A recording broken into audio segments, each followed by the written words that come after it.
L'État, le gouvernement veut en finir avec Adé Laurent. Et comment vont-ils faire? Visiblement, c'est pour sauver les jeunes. On se fait censurer, hein, clairement les frérots, pour des choses que je ne fais pas. Violent, c'est pas moi. Bosser avec des meufs mineures, c'est pas moi non plus. Sans consentement, c'est pas moi non plus. Ça me frustre un peu parce que j'arrivais à allier l'humour, le divertissement et la prévention en même temps. Je suis pas trop d'accord avec ce qui se passe. Pourquoi Adé Laurent a été banni avant tous les autres influenceurs, influenceuses qui font ce type de contenu, c'est-à-dire qui vont sur des plateformes publiques pour promouvoir leur plateforme privée. Je te ligote, genre, moi j'aime bien quand tu peux pas bouger, etc.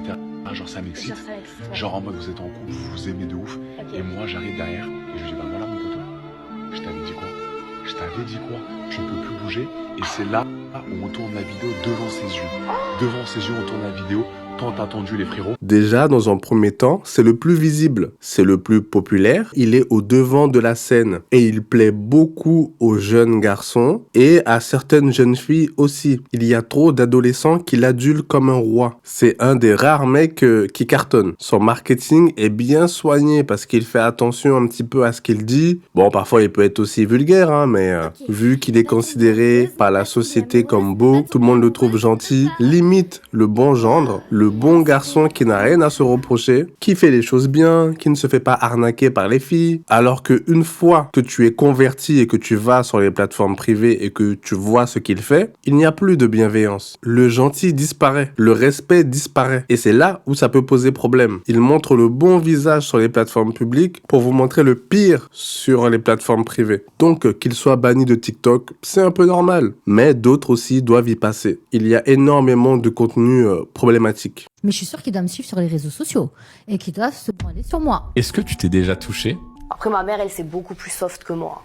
Donc voilà, on est dans une tenue sexy, on se déshabille, on finit toute nue. Et vu que ce monsieur fait du X, forcément, le gouvernement a décidé de mettre la main dessus. Le gouvernement a décidé de le bannir de la plateforme. Aurore Berger, quelque chose comme ça. Pour moi, si tu es sur les plateformes privées, il n'y a aucun problème parce que normalement, il faut une carte bleue pour y accéder. Même si vous allez me dire qu'il y a des jeunes personnes qui arrivent à avoir une carte bleue, même des fois leurs parents leur donnent une carte bleue et ils peuvent quand même y accéder. Ça, malheureusement, on n'y peut rien si les parents ne sont pas responsables. On n'y est pour rien si un gamin va voler la carte bleue de ses parents. C'est à eux de faire le boulot normalement. On ne peut pas supprimer tout ce qui est dédié aux adultes. Mais par contre, on peut l'encadrer pour que les gamins ne tombent pas dessus. Il ne faut pas supprimer, de toute façon ça fait partie de la vie, mais il ne faut pas non plus le promouvoir et le laisser en libre service. Tu viens ramener une certaine bonne image, tu fais le mec cool, ça fait des jeux, ça fait des pubs avec d'autres actrices, avec des filles qui ont des contenus privés pour faire la promotion. On n'apprend pas à conduire en regardant Fast and Furious. Donc on n'apprend pas à faire l'amour en regardant du porno.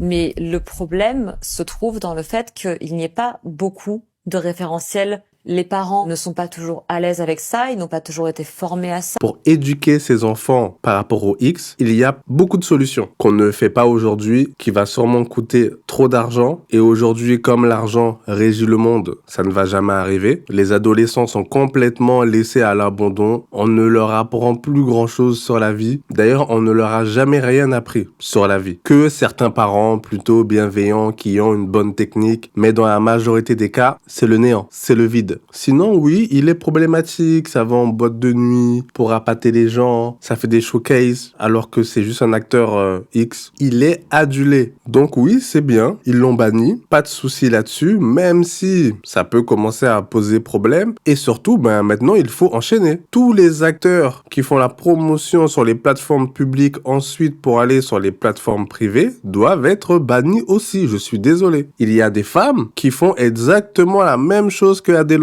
Et parfois même pire, il y a des contenus bien plus explicites, bien plus problématiques. C'est pour ça que je vous ai fait cette vidéo sur les nouveaux influenceurs, ou plutôt les nouvelles influenceuses. Aujourd'hui, la pub en plein jour, ce n'est pas un problème. Maintenant, la profession commence à devenir cool. Avant, c'était un petit peu une honte, un sujet tabou. Là, tout est normal, tout va bien. Les contenus adultes doivent rester adultes. Les contenus pour les enfants et les ados doivent rester pour les enfants et les ados. C'est aussi simple que ça. Après, j'espère que cette histoire de bannissement ne va pas aller trop loin parce que si le gouvernement maintenant décide un peu trop, s'ils vont un petit peu trop loin, ils peuvent commencer à bannir même les influenceurs qui les critiquent, à bannir les gens qui ne sont juste pas d'accord avec eux, à me bannir moi aussi parce que j'ai un discours très particulier sur le gouvernement et je vais vous le dire, hein, je ne suis pas de gauche, je ne suis pas de droite, je ne suis pas d'extrême, je ne suis pas d'extrême gauche, droite, tout ce que vous voulez. Déjà, je trouve ça complètement débile de faire partie d'une secte, de dire à une personne si tu as cette idée, tu es forcément de ce bord politique, ça n'a aucun sens. L'être humain est bien plus complexe que ça. Penser que deux personnes de droite ne peuvent pas se contredire ou deux personnes de gauche, penser que ils ont tous la même vision. Déjà, un pays qui ne fait pas de référendum, c'est un pays qui n'est pas démocratique. Parce que si la démocratie, c'est juste pouvoir voter pour quelqu'un, je trouve ça un peu léger. Car je vous le dis, hein, il y a des idées de gauche, de droite, d'extrême